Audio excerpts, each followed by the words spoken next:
Level 1, the lie. You're sitting across from a managing partner at one of the most prestigious firms in Manhattan, and the resume in his hands says you graduated from Harvard Law. Top 10% of your class. You didn't. You've never set foot in Harvard. You've never set foot in any law school. Everything on that piece of paper is fiction except your name, and you're starting to wish you'd change that too.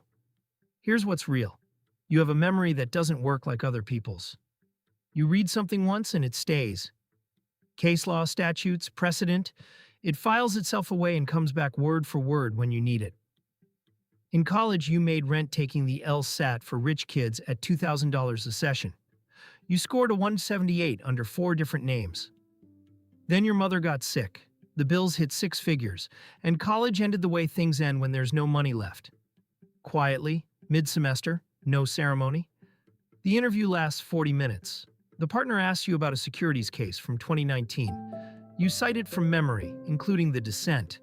He asks what you'd do differently. You tell him and you're right, and he knows you're right. He shakes your hand and says, "Welcome aboard." Starting salary, $215,000. Nobody checks the diploma. That's the thing you're betting your life on. Everybody assumes somebody else already checked. HR assumes the recruiter checked. The recruiter assumes the background company checked. The background company checked that you exist, that you have no criminal record, that your social security number is real. It is. You are. That's enough. The bar number on your paperwork belongs to a man with your exact name who passed the New York bar in 2016 and moved to Singapore 2 years later. You found him on a database at 3 in the morning. He doesn't practice anymore. As long as he stays gone, the number holds. You don't know this yet, but numbers like that don't stay quiet forever. They sit in databases like landmines, waiting for someone to step wrong. Level 2, the associate. Your first year, you outwork everyone in the building because everyone else can afford a mistake and you can't. A normal associate who blows a filing deadline gets yelled at. You get investigated. So you don't blow deadlines. You bill 3,100 hours. You sleep at the office twice a week on a couch that smells like takeout and ambition. The paralegals like you because you're the only attorney who says thank you. The partners like you because you make them money. Your best friend at the firm is another first-year named Marcus. Marcus actually went to law school. Columbia, law review, the whole thing. He's brilliant and honest and loyal in a way that makes your chest hurt because every conversation with him is a small betrayal. He quizzes you about professors you never had. You deflect. He wants to reminisce about the bar exam. You change the subject. He thinks you're modest. You're not modest. You're a locked door pretending to be a wall. Here's the strange part.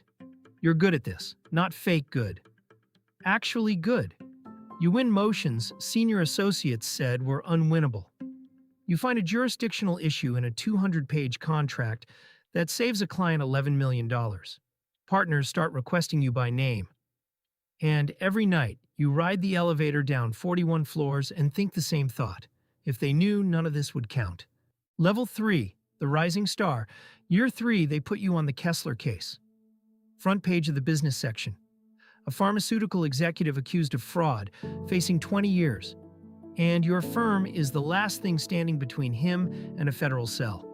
The lead partner has a heart attack 6 weeks before trial. Not fatal.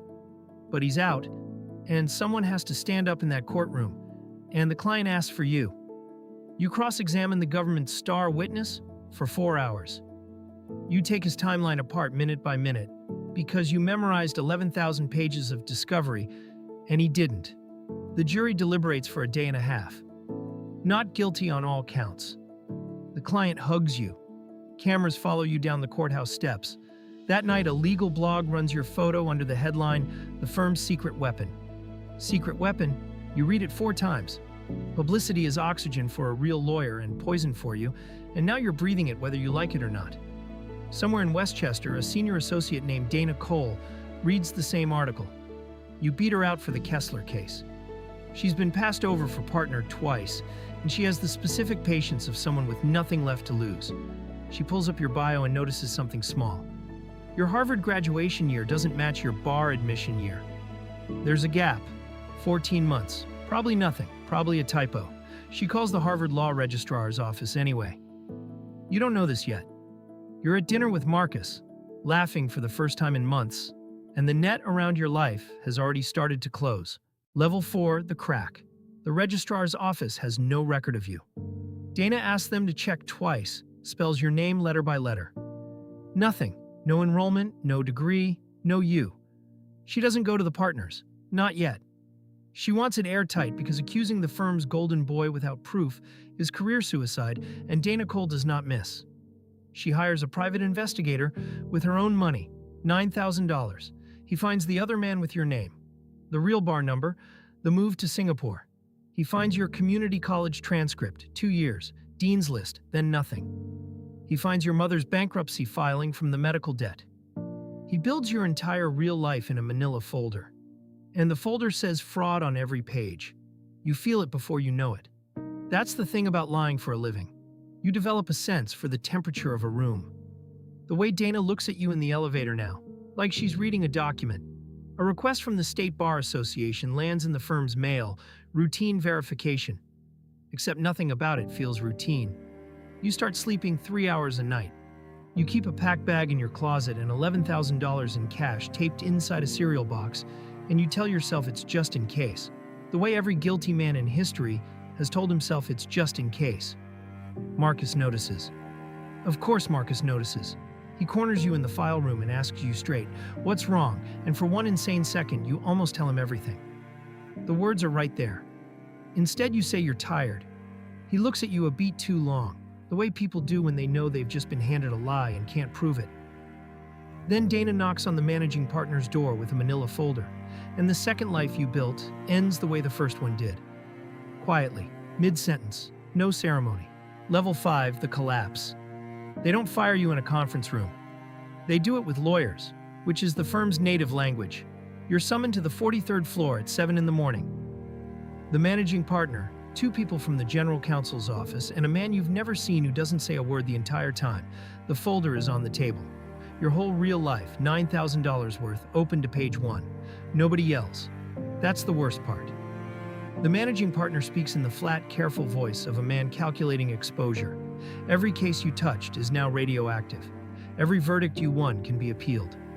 The Kessler verdict, the $11 million contract, 4 years of work, hundreds of clients, all of it infected by the fact of you. The firm's malpractice carrier is on the phone by noon. The story leaks by Friday. Your face is on the same legal blog, same photo, new headline.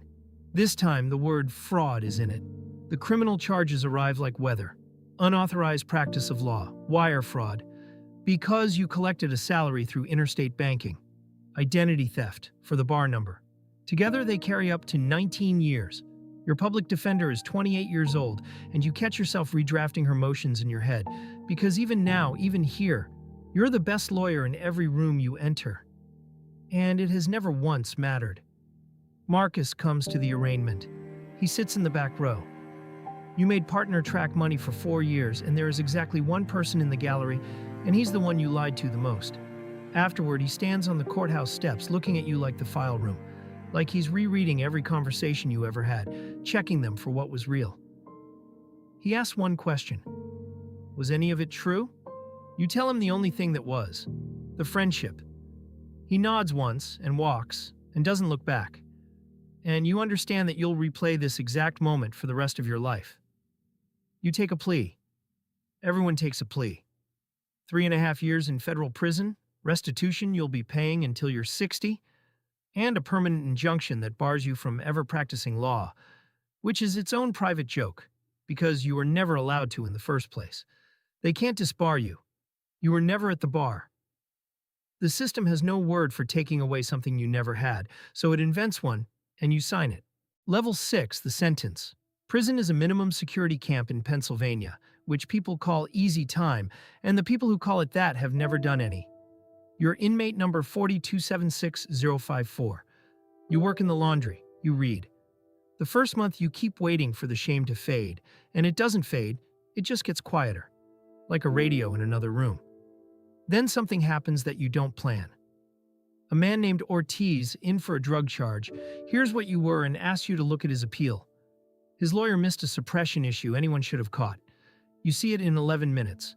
You write the argument on notebook paper in the library, and 8 months later, Ortiz's sentence gets cut in half. And word travels the way word travels inside. Now there's a line. Every week, men with folders and desperate handwriting. Bad lawyers, missed deadlines, sentences that don't add up. You read their cases and you write their motions. And here is the strangely ironic part. It's legal. An inmate helping other inmates with their filings is the one courtroom the system left you.